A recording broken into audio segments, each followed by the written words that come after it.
Labadiena, sveikiname su visais lietuviško futbolo mėgėjais, prisijungusiais prie šios transliacijos. Ir čia susitinka šeimininkų teisėmis žaidžianti Transinvest komanda, geltona mėlyna aprangos.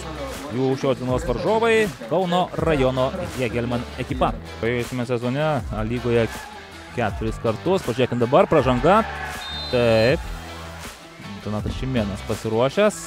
Radčenko, taip, smūgis į vartus ir virš skersinio skrieja kamuolys. Staigmena, tai persikėlė į Vilniaus rajono Transinvest.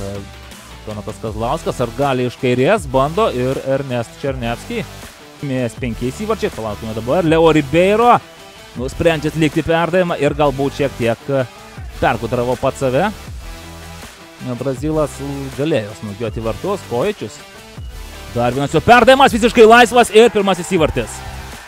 Rašidas Jusufas ar Leo Ribeiro, pasižiūrėkime pakartojimą. Leo Ribeiro, kas nepavyko, arba kai nesiryžo, nesiėmė atsakomybės smūgiuoti vartus, visgi pasirodo, kad geras buvo sprendimas, nes atsakomasis perdavimas, o čia Valdas Knyzelis irgi iššoko į kampinis prie Hegelman vartų, įžaidžia kamuolį. Ir dabar perdavimas, ten nepavyksta smūgiuoti iki šiol. Artiomas Fiodorovas, Cesinija virš vartų, daug. Kaškelevičius, čia reikėtų smūgiuoti. Nuvoga, ne, per save gal norėjo. Kiek galima žaisti, smūgis ir Arijus Bražinskas. Komandų sudėtis Arijus Bražinskas. Hegelman vartose, 22 numeris, Helviči Deranvoga, smūgis bekentų. Pirmam pusėje daugiau patirties. Perdavimas, smūgis ir nepataiko į vartus su Top Sport A lyga. Teko atsisveikinti Transinvest futbolininkams. Grėsmingas smūgis, Srovo. Kojičius ir Fiodorovas spėja.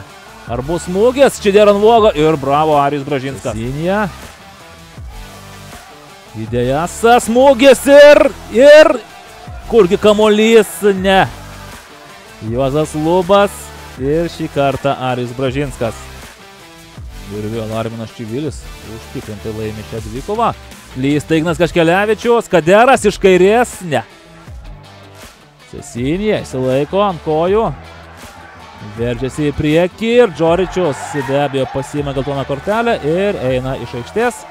Puikiai suprasdamas, kad tuo jo rungtynės baigėsi. Ne jis. Ne. Ir vėl pirmas smūgis nepavyksta. Cesinija ir Arijus Bražinskas. Hegelman ekipa. Tomas Radčenko, smūgis. Arijus Bražinskas. Leo Ribeiro prasimeta kamuolį ir Šveikauskas taip pat ima antrą geltoną kortelę. Na, čia taip pat viskas aišku. O gal ir ne.